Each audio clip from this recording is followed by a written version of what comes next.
Hello, and welcome to another episode of Something Something Chat Show with Tom Jr. Jackson presents. And I am Tom Jr. Jackson, as it says right here, Tom Jr. Jackson.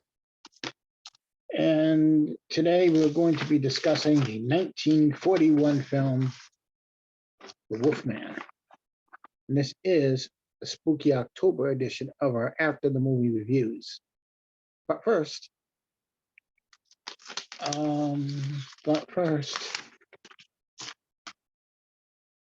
have you liked, commented, subscribed, ring that notification bell for my channel? Well, you should do it now while you're there, while you're here. Check out some of the playlists. And also down in the description, there are some links that you can check out or some other YouTube channels that you can check out. So why not do that while you have the chance, while you're here? So let's do that now. Why don't we talk about the Post-Geek Singularity? And that's a wonderful channel here on YouTube. And for just as little as 99 cents, 99 cents a month, you can become a member of that channel, where every other week, so twice a month, something like that, they do a members only Zoom chat at any rank of the membership. You can join this as long as you got a good camera, good microphone, good lighting. You too can join a Zoom members only Zoom chat with your captain, Robert Meyer Burnett. And let's see here. They have such shows on the Post-Geek Singularity as Midnight Musings, Midnight Metal, Let's Get Physical Media,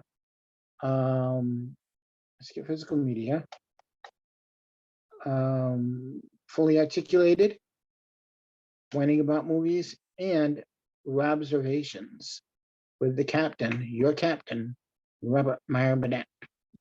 Now, I do want to say that also the Post-Geek Singularity has a brand new show hosted by the lovely, the talented, my friend, you know her, you love her, RM. She has a show called Ladies of the PGS, and that's every Monday, 6 p.m. Eastern, 3 p.m. Pacific, where they embrace masculinity. They talk about sex and horror and sci-fi and DC, Marvel, Star Trek, and everything else in between. It's a parlay of pulp culture, my friend, a parlay of pulp culture. So check that show out. And also, speaking of RM, she also has her own channel too. Did you know that? You probably didn't. Maybe you did, maybe you didn't. I don't know. It's called Positive Fandom. And she does unboxings. She does reviews, such as movie, television, trailer reactions, and out of the theater reviews.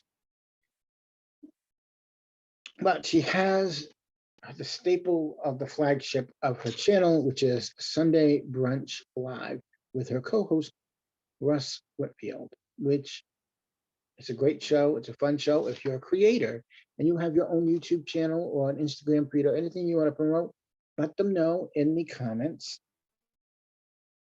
And they will promote it for you. They will get the word out there for you. Because at Positive Fandom, they're all about embracing the creative side of you as well. So give it a chance, give it a shot. Why not? What they do is Russ and RM parlay all the pop culture that's fit to speak about in a vlog. So check that show out. And that is every Sunday morning live on YouTube on the Positive Fandom channel at 10:30 a.m. Eastern, 7:30 a.m. Pacific time. So give it a shot. You'll enjoy it.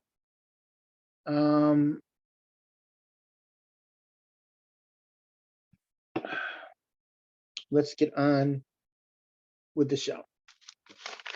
So today we're going to discuss The Wolfman, which is a 1941 film. If I were to discuss classic horror films, one of the films I'd bring up would be the 1941 Wolfman, starring Claude Rains and Lon Chaney Jr., Ralph Bellamy. Now, Ralph Bellamy was also in, if you don't know who he is, he was in Trading Places, and he was one of the two brothers who bets the money on Dan Aykroyd's character losing it and whatnot, and they bet $1 between each other or something like that.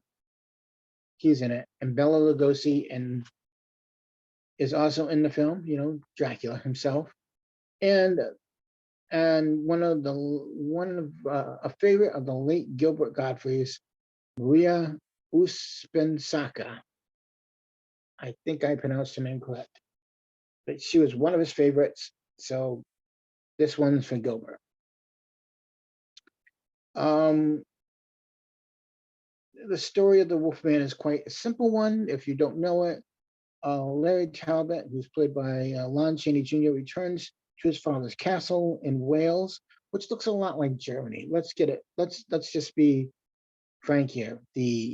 For it to be in Wales or England, it looks like Germany. It does. I'm sorry, but it looks like Germany. And he meets a beautiful woman, and he takes her out to a local carnival, and they meet a fortune teller.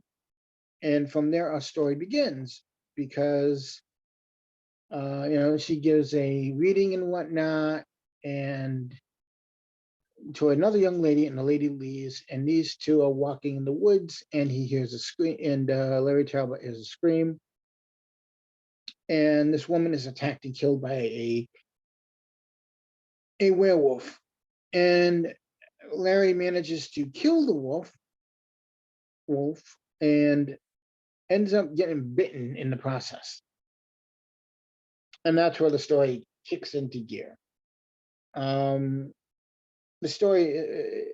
film itself has brought popularity to Lon Chaney Jr., who is in such movies as Of Mice and Men, and he's played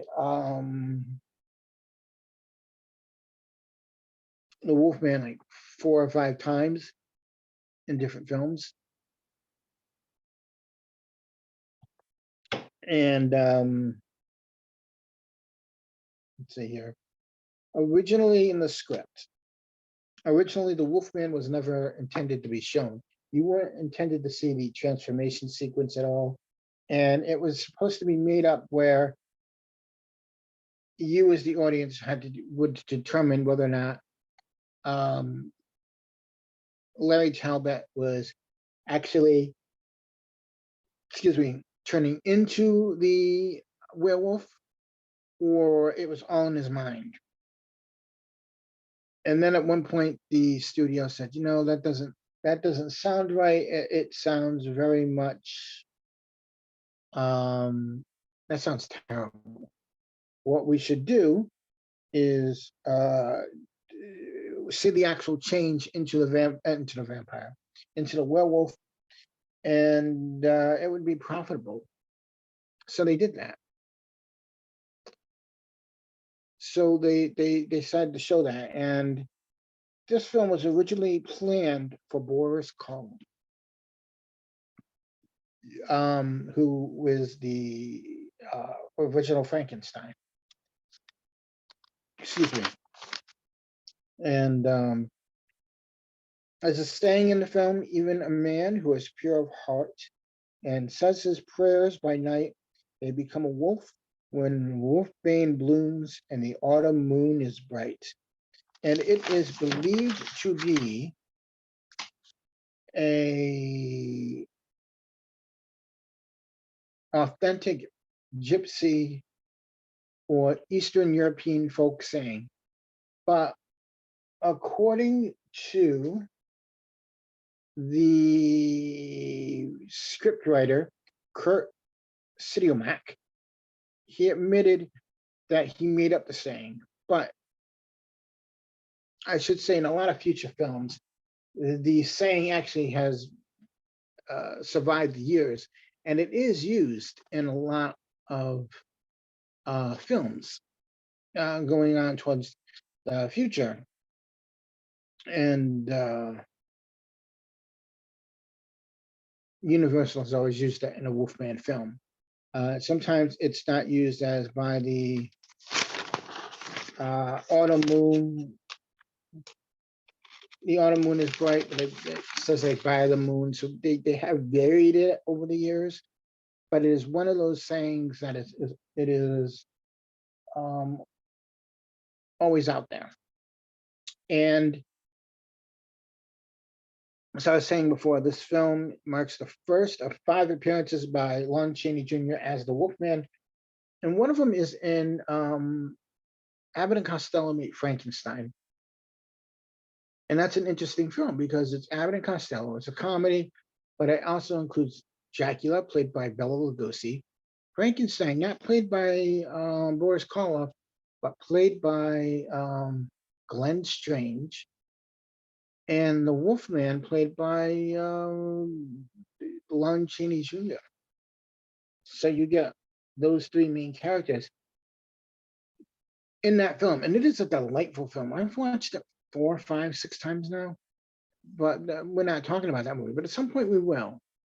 I know that'll probably come up at some point.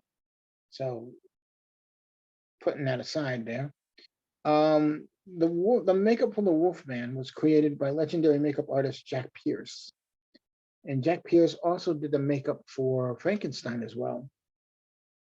And the only known surviving prop from this film is the silver wolf head cane, which resides in a collection of Bob Burns, who also owns, I believe, the original maquette or model for King Kong, from the original King Kong film. Now, when it comes to the script, and this was an original script by Kurt Siodmak.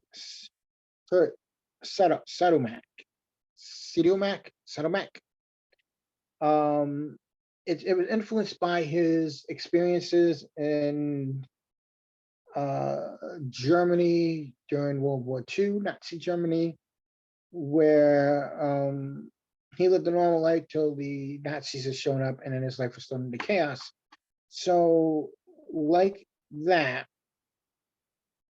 he went on the run, and so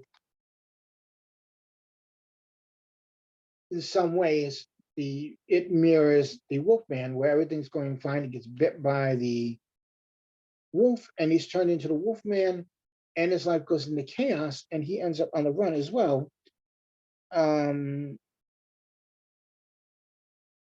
But the Wolfman himself can also be seen as a metaphor for the Nazis, of how he becomes brutal and the killer, and full of chaos as well.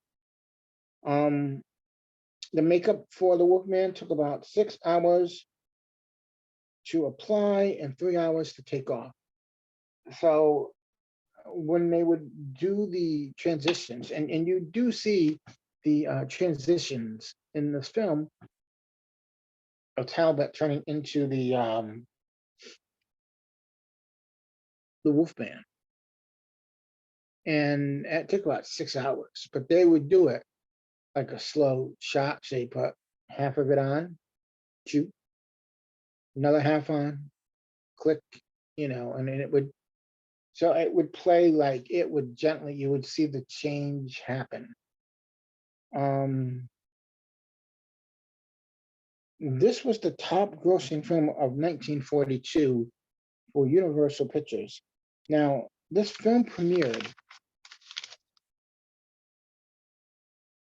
2 days after the attack on Pearl Harbor. Let that sink into you. This movie premiered on December 12th, 1942. No, 1941, I should say. December 12th, 1941. Whereas Pearl Harbor was December 7th. So 2 days after that, they premiered this film. And it went on to become like the biggest box office gross for the studio. And as a matter of fact, 2021 was the 80th anniversary of the Wolfman. 80 years of this film. And honestly, to me, it is the story of a tortured man. And you just say he goes fine till he becomes the excuse me, till he becomes the Wolfman, and he just becomes a tortured soul. It's a tragic tale as well, but it is a classic. It is an instant classic. It is part of those great universal monster films that started out in the 30s, the 40s, the 50s, those decades of when monster movies really were kicking into gear. And they're still around because of the popularity. Excuse me, the popularity and originality and the makeup. And a lot of people who went into the visual effects business and the makeup business got into it because of seeing these old films like King Kong or the Wolfman or Dracula or Frankenstein or The Mummy or anything like that. It influenced a lot of people. And it just goes to show, it's sort of like a lot of people who watch Star Trek all went to start working for NASA because they wanted to work and be with the stars and be part of that. So I would highly recommend this film. The budget for this film, by the way, was $180,000 back in 1941. In the 40s, that was a lot of money back then. And I think that, excuse me, I think that the enduring, lasting impression on this film is because it is a classic. It is like a 70-minute movie, maybe an hour long, something like that, an hour and a half, something like that, hour and 45. And it is just one of those films that will last a lifetime, and does. It is a great film. And I don't think that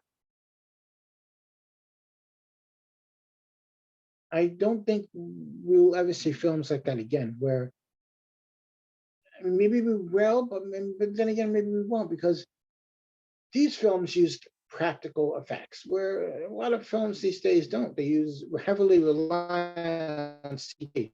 Some do use practical effects, but not many.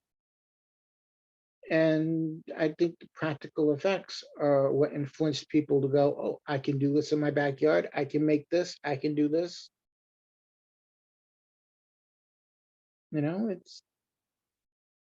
It's something else. Well, all in all, this is a great film. I highly recommend it. I want to thank you all for watching. And as always, please remember to like, comment, subscribe, and hit that notification bell for not only my channel, but the channels in the description box. And remember, wherever you are, wherever you go, whoever you are, there you are, there you go, there you be. And while you're at it, please remember we are all goof people. Thank you.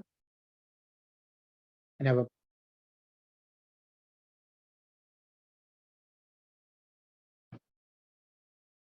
want to thank you all and have a pleasant tomorrow. Thanks for watching, and we'll see you next time on After the Movie Review. And this is in the series of October films that we call the Spooky October Edition. So enjoy it. Enjoy your day, night, morning, or whenever you watch this. Have a good one, my friends, and have a pleasant tomorrow.